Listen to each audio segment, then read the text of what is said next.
Hi guys, Swansea City here, back again for another video, and today it's a match preview. It's Wycombe Wanderers v Swansea City at Adams Park. Wycombe Wanderers finished 8th last season in League One. Surprisingly, they did get playoffs due to points per game after League One was suspended due to not being able to, afford the testing, etc. like that. They beat Fleetwood over 2 legs, and they also beat Oxford United in the final, which was kind of a surprise to me because Oxford are a very good team. So you've got to congratulate Wycombe, but they have struggled so far in the Championship. In the 2 games they have played, they've lost both, they've not scored, and they did have a heavy defeat in their last game where they lost 5-0 to Blackburn Rovers. So they're struggling at the moment, but I don't think they'll struggle all season. They will have that time where they go through a few games unbeaten and start performing, and fingers crossed that doesn't happen this weekend. Wycombe have some decent players. I don't know too many of their players, I'm not going to lie to you. I have done some research. Ryan Alslop was a very good goalkeeper in League One, but he's not done that well, especially in the last game when they lost 5-0. They do have 2 former Swansea City players, Alex Samuel and Adebayo Akinfenwa. Obviously, Adebayo Akinfenwa, everyone probably knows due to the physicality of him. He won't be playing this weekend due to his injury. He should be back very soon though, but I do like Bayo, former Swansea City player of course. Alex Samuel, not many of you will know him, but he was a mascot in the 2003 win over Hull City, when we did survive in the Football League. He's a fan favourite Swansea City fan, so his boyhood club is Swansea City. He used to play for our academy, and unfortunately we let him go, so he'll be coming up against his boyhood club. He'll probably want to score this weekend, and we all know the Swansea curse. We all know we like to concede against former players, so I think it's obvious if I predict someone to score for Wycombe, it's pretty obvious who's going to be. Gareth Ainsworth is the current Wycombe Wanderers boss. He's a very good manager. I think he's at his 8th season now at Wycombe. He's done a really good job.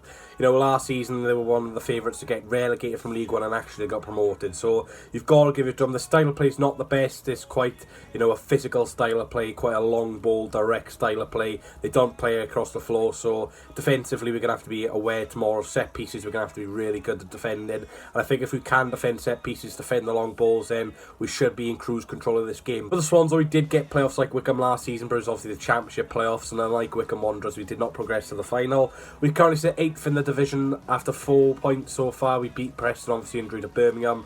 The Birmingham game was not the best of games. Probably the best bit of action was Alan Tate sparring somebody, not sparring, but choking him by the neck. He's been fined by the FA, but we're not too sure on what the ban is, but he has been banned, and that should be announced soon. It's probably going to be a couple of games ban, I reckon, or maybe a fine as well. So it was poor by Tate. Injury news: George Bias is still out injured. I don't know what's happened to George Bias, to be fair. I think he must have picked up the injury in lockdown, but obviously he's had a newborn baby as well, so I don't think he's too fast missing football at the moment. John Garrick's also a doubt. He's not played any 2020-2021 competitive season, but apparently he has picked up an injury, which is why he's not been playing. So hopefully John can get back fit soon, because he'll be a decent option off the bench. Do you know, I've seen a lot of fans debate this, and I'm debating it myself. What formation do we play? Now, the last couple of games we've had kept 2 clean sheets, which is massive in the Championship.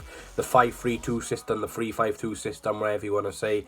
But there's been a lot of, Coulson Swansea City fans to go to a 4 at the back and play the likes of Christopher Peterson, Jan Danda in tomorrow's game, just to add that little bit of spark, a little bit of difficulty to Wycombe's defence. And I can see the argument, to be honest. We're quite predictable. As long as we can defend, but going forward, that's where we struggle. We don't have a recognised striker, so we don't get many chances, and then when we do get a chance, we don't usually take it. Like last weekend, we had 1 or 2 chances and we didn't take it. So I can see why some City fans want to change it, but would I change it? You'll have to wait until I say it later on in the video. So after a couple of weeks and days of trying to find a Wycombe Wanderers fan, I couldn't get a vlogger on, but I do have a Wycombe Wanderers fan, Toby. His Twitter will be down below, so go and follow. So far, I've been able to get a fan of every single club on, which is good stuff. Here's what Toby's going to say about Wycombe Wanderers' chances this weekend. Hi, my name's Toby Large. I'm a massive Wycombe Wanderers fan. That's why I'm here today, to give you a quick match preview for the game this weekend. So thanks for having me on, Reese. So yeah, quick review of the game this weekend. Played Blackburn Rovers, lost 5-0, which is a pretty terrible performance, to be honest. We started well, started the first 10 minutes alright, and then it all just kind of went downhill from there. We gave away a penalty. We probably made 4 mistakes for 4 out of the 5 of the goals. It was pretty terrible. Fair play to Blackburn, they were on it all game. It was an excellent performance from them, but just not good enough for us. Too many mistakes for this level. We ended up getting a red card at 3-0. We started the second half well, got the red card, then conceded 2 more in the second half. So not a great performance by any means from us, but we will be looking to bounce back, hopefully, anyway. Confidence for the weekend and the fans' confidence. I don't think many of our fans will be too confident for it, me included, based on last week's performance. However, Ainsworth does pride himself on, keeping keeping spirits high in the squad, keeping morale high, having that, team morale being impeccable within the squad, and he makes sure that he gets the right characters through the door, and his sign doesn't just sign any old player. So hopefully the team will be in good spirits for it. But yeah, I think, unless we get a couple of signings in, I don't think many fans will be too hopeful for this game this weekend. So yeah, talking about Saturday, I think it will definitely be a tough test. Swansea, great attacking side, a lot more solid than us defensively as well. It's going to be an extremely difficult game against a team in Swansea that, you're going to be wanting to play after the season, I'd imagine. That's probably what your aims are. So yeah, kind of 3 players to look out for this weekend, I would say, are, for me, our biggest threat will be Daryl Horgan. He's played in a bit of an attacking midfield kind of role, moving out to the wing maybe for some of the games, of some of the game time. Signed him from Hibs for, I think it was about £50,000. We're not quite too sure, it was an undisclosed fee. But yeah, he looks kind of the most likely to cause a real threat. He's happy on the ball, to dribble with it, take people on, get low, high crosses into the box, depending on who's going to be in our attack. And as well as him, another threat on the wing, I would say, is Fred Onyedinma, who this season, the first 2 games, he hasn't been able to show what he has in his locker. But from last season, if we can get him playing, from what the Wycombe fans know he can be, he's been very injury prone, but at his best, he is a very difficult player to play against. A very tricky winger, 6'1", Nigerian. He's got a bit of a physical presence about him, but he's more obviously about just kind of the technical side of the game. So if we can get him playing at his best, he could be a danger.